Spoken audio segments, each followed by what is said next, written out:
Today we are talking all about one of my favorite topics, how to build an engaged community on Instagram in 2022. The time where we used to advertise to everybody is over. We're not connecting with anybody and people want connection. And this is all driven by social media and the internet and having knowledge at our hands. So let's get into it. Hi, if we haven't met, I'm Shannon and I love helping small businesses and creative entrepreneurs build a community, make an impact, and create content that converts. So let's discuss 8 ways of how you can build your most loyal, engaged, bomb community in 2022. Let's get into number 1. Let your personality shine. You want people to fall in love with you and your brand. And these days they are very, very much the same. If you do have a brand account and then a personal account, let me tell you, they are definitely heading over to your personal account to check out who you are and what you're all about before they even purchase anything from you. You want to be genuine, authentic, be yourself. And no, not everybody's going to like you, and that's okay. For some reason, not everybody likes Beyonce, and she is the queen. One of the best ways to let your personality shine and to have so much fun on this app is to do it through Reels. And Reels is the best because it is going to bring all of the brand visibility that you could ask for. Let's move on to number 2. You want to be confident in your abilities and in your business. You started your business for a reason, so shine bright with that. You already know what you're doing. So when you show up like a boss. Do not be afraid to share everything that you know and all of your knowledge confidently. People want to follow leaders, people that are confident about what they're teaching, what they're selling, what they're providing. Once I became more confident and I figured out all of the things to make my life a little bit easier, let me tell you, it gets so much easier to show up and talk about what you already love and what you are trying to do to help people out. Seriously, I knew what I was doing, but I was still so scared to show up in the beginning. But once I started to continuously and really show up and let my personality shine, oh God, it got way easier. I promise, you just have to go for it. Number 3, you want to create content that helps people, that helps them solve problems, take quick actions. What is it that people come to you for? What exactly are they asking you in the DMs, in emails, in the comments? You want to create the type of content that gives them quick wins, helps them achieve their own goals on their own. Think of how-tos or tutorials or lists and resources. Whether you're a product-based business, a service-based business, or even an influencer, you have the ability to create this type of content. And this is the type of content every single business owner should be making on Instagram. Well, one of the types. Okay, you want to use an attention-grabbing hook. Number 4, a hook. If you're really trying to build a community and you need to attract the right people, you need to be creating and crafting a hook that reels them in immediately. Nobody is going to pay attention to the first second of your video or your caption if what you're saying doesn't appeal to them. You need to be able to stop them mid-scroll and have them spend time on your content and be like, I like this person. This just gave me a quick win. I just learned something, or they just made me laugh. Go to your feed, which you've already optimized. You better have already optimized. If not, you need to go watch this video on how to optimize your feed with SEO, or you can even watch this video on how to optimize your Instagram bio. However, you want people to land on your feed and realize that you are the one for them, and then they want to keep following you and become loyal members of your community. If you're having a hard time trying to figure out what can be a good hook, go to Target, go to your grocery store. When you're standing in line, look at the magazines and what are the titles on the magazines that are catching your attention that make you want to grab that magazine, flip to that article and read it. Those are brilliant hooks. Moving on to number 5, in building your community, you want to serve them real value, not fluff.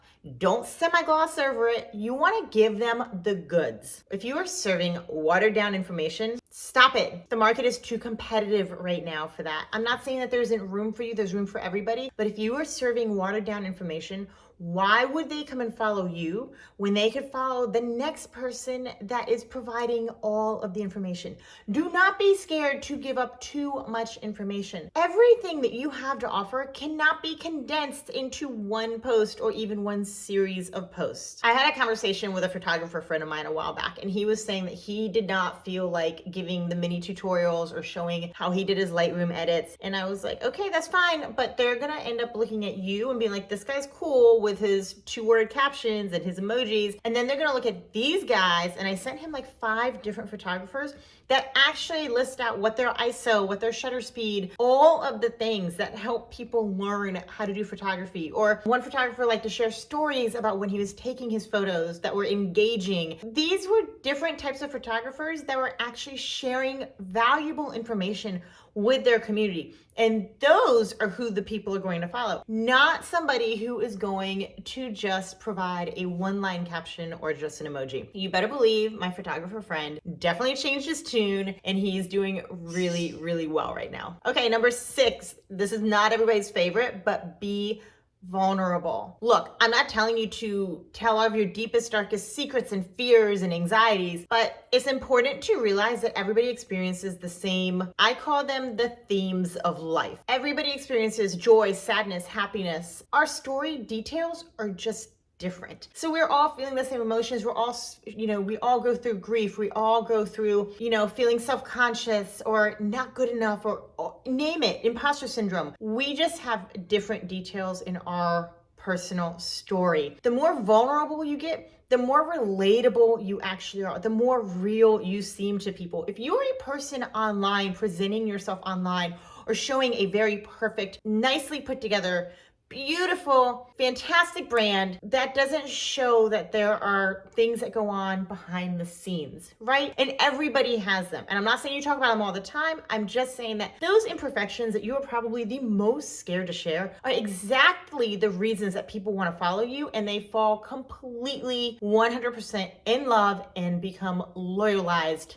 to you. So don't be afraid to get vulnerable and tell a story here and there. Number 7, be sure to include a call to action or a CTA. Most of the time, people use call to actions to actually direct people to their link, which is a sales page or a product. It's okay for you to do that, and it's okay for you to obviously talk about your product or you're selling your product. However, you want to create a community in 2022, which means that you need to engage. It is a 2-way street. You need to ask them what their opinions are. Ask them for help on situations. Ask them what their favorite Netflix shows are. Get into the stories and ask all the questions. Be sure to use a CTA at the top of your caption and at the bottom of your caption. I just read a statistic that 41% of people do not read the entire caption, mostly because that caption is not engaging and it is not set up right. If you're writing a caption as a full block, cut that out too. But you want to make sure that you're including 2 calls to action, one at the top underneath your hook and then one at the bottom. You want to make it as easy for them to want to engage with you as possible. That way you can open up that conversation and start that relationship.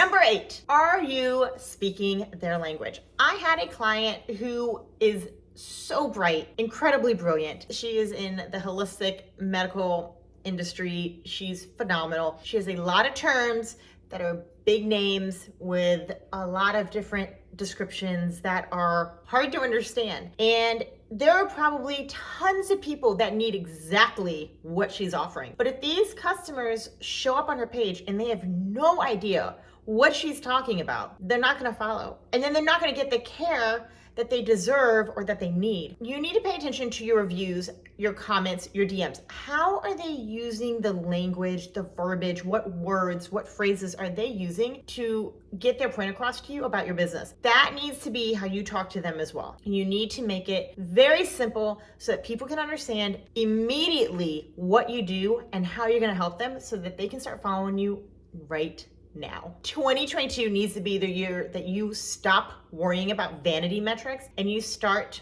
really honing in on building a valid, strong community. We are not just collecting followers anymore. We are actually creating fantastic groups of people that are supportive and loyal and love to show up and be there, not only for each other, but for you as well. If you like this video, be sure to check out this one over here where it talks about how to connect with your audience through your personal brand. And be sure to give the subscribe button a little love tap so I can see you here every Thursday morning at 9 a.m. As always, thanks for joining, and I will see you next week.